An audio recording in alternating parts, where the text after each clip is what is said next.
o los clásicos confucianos, especialmente el libro Las Mutaciones. Ahí estaba la respuesta a todo lo que yo hubiera preguntado en el fondo. Y ahí entendí el Evangelio de Jesucristo. A través de eso lo entendí. Bueno, sí dicen que Jesucristo aprendió cosas también de otras religiones. No crea, yo nunca lo he creído. Sí, tú no lo has creído. ¿Sabe por qué? Le voy a dar una razón. Tienen valores parecidos. Pero le voy a dar una razón que es fácil de entender. Jesucristo es judío, ¿no? Sí. Pertenece a un pueblo que se sabe que ha hecho una alianza con Dios y que es único en el mundo. No puede recibir enseñanzas de culturas paganas. Por tanto, la sabiduría de Jesús y de los profetas hebreos es de ellos. Deriva de lo que ellos llaman la alianza. O sea, es imposible, porque si hubiera ido al Oriente a buscar esta sabiduría, él habría enseñado la meditación, habría enseñado el karma y habría enseñado la reencarnación, ¿no es cierto? Y nada de eso hay en el Evangelio. Es otra cosa distinta, es lo propio del monoteísmo hebreo, abrámico. Entonces no hay que confundir la autorrealización a través del yoga y la meditación del Oriente, que tiene un enorme valor, que lo reconozco y yo lo practico, pero el monoteísmo hebreo es otra cosa, ¿no? Muchas deudas que tengo con él que no las he pagado, ¿no? ¿Cree que hay otra vida después de la muerte?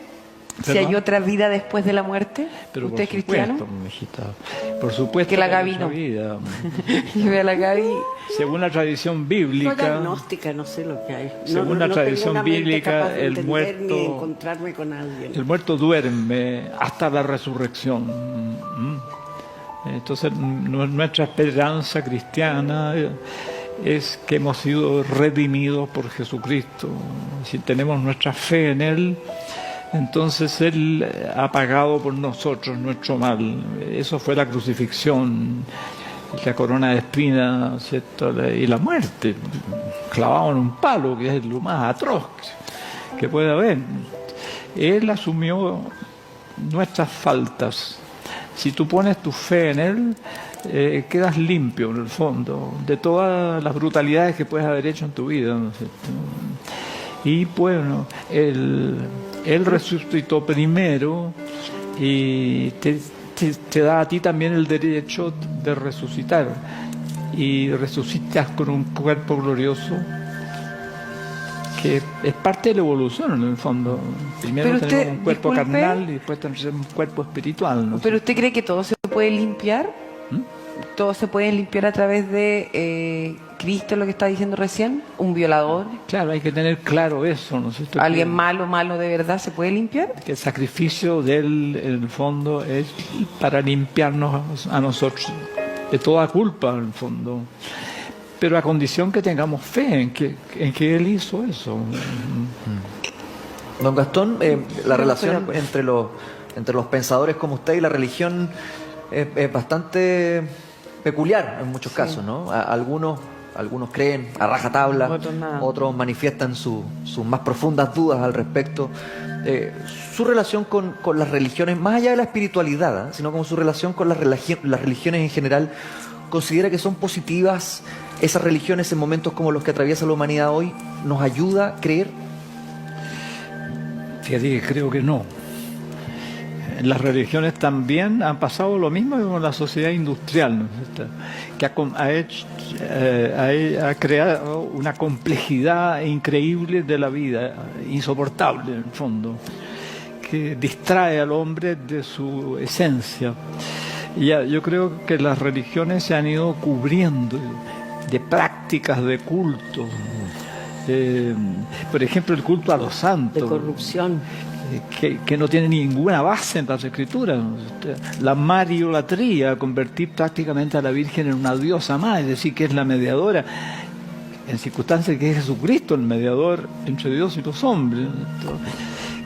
¿Por qué la Virgen tendría que ser mediadora? Bueno, todas esas cosas, el rosario, las procesiones, las reliquias, el agua bendita, la medallita milagrosa. ¡Oh, qué horror, Dios mío! La medallita milagrosa. Y todo eso es un montón Pero eso de no cosas. pero eso es fe también, es fe a ser A ver, cristiano. espérate, voy a tener que terminar la frase. Este montón de cosas que ha hecho en el fondo nos han ocultado a Jesucristo. Eso es lo más grave, ¿no es cierto? El cristianismo es basado en Jesucristo, es cristocéntrico. Si nosotros no entendemos a ese personaje, el resto no vale nada. No vale nada. ¿Y por qué a su juicio se esconde a Jesús? ¿Por qué ha ocurrido eso? Claro, ¿y por qué se esconde a Jesús entonces bajo esa lógica? Porque es un ser muy peligroso. Fíjate, un primer ser, comunista un del ser que mundo. dice, los últimos serán los primeros. Ya de eso basta, para que es un gallo muy peligroso. Claro. Después, bienaventurados los pobres en el espíritu, porque de ellos es el reino de los cielos. Bienaventurados los perseguidos por causa de la justicia. Bienaventurados los que sufren, porque serán consolados. Bienaventurados los misericordiosos, los puros de corazón, porque ellos verán a Dios. Ese gallo es muy peligroso, hay que crucificarlo muy rápido antes que esté hablando, ¿no? Y transforme al mundo entero. Eso es la Iglesia como instancia de poder, como institución jerárquica, ha ido como disimulando ese aspecto de Jesús, transformándolo más bien en una figura devocional. Pero la esencia del Evangelio de Jesucristo es muy peligroso Es para el poder, revolucionario, pero- muy peligroso. Don Gastón, alguna vez hablé con un sacerdote jesuita que me decía, si Jesús volviera, se daría cuenta de que fue un perdedor.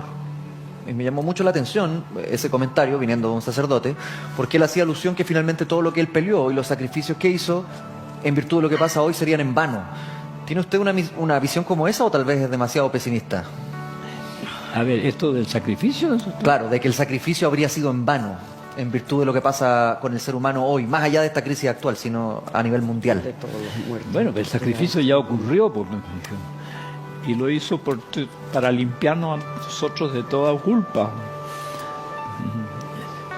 Pero Él qué raro sabe, que trae el sabe que la sacerdote. humanidad por sí misma no podía redimirse del mal acumulado, ¿cierto? Piensa tú el momento en que vino, en que el Imperio Romano, que era archicorrupto, tenía dominado el mundo. En ese momento en que la vida humana no valía nada, sociedades esclavistas, soluciones de fuerza, los emperadores eran tiranos todos, la guerra permanente, conquista de la Galia, conquista de la Gran Bretaña, las legiones romanas hacían lo que querían con todos los pueblos. En ese momento vino. Él sabía que esa humanidad no podía redimirse a sí misma, no podía lavarse de todo el mal acumulado, lo que los hindúes llaman karma, ese es un mal karma del cual no podíamos.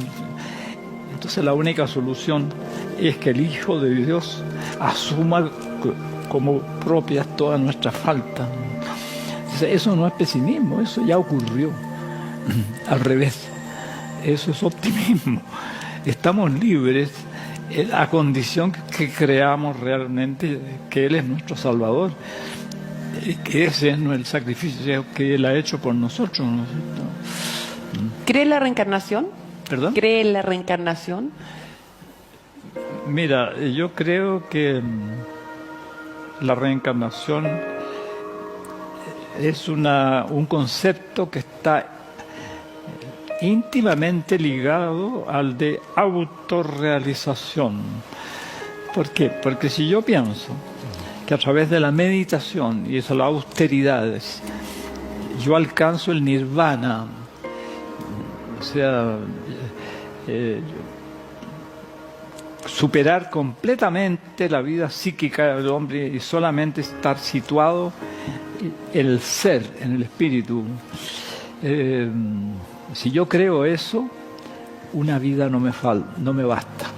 Necesito varias vidas. Entonces, si uno pregunta, ¿cree usted en la reencarnación? Hay que explicar previamente que la reencarnación está ligada estrechamente al concepto de autorrealización a través del yoga de meditación, ¿no? Ya, pero en la Biblia no existe la autorrealización, por tanto existe la resurrección. Ahora, yo creo que la reencarnación es válida para quienes creen en la autorrealización. O sea, yo creo que cuando los grandes maestros de la India hablan del karma y la reencarnación, no están mintiendo. Eso es válido para ellos. Pero la tradición monoteísta no está situada en ese ámbito.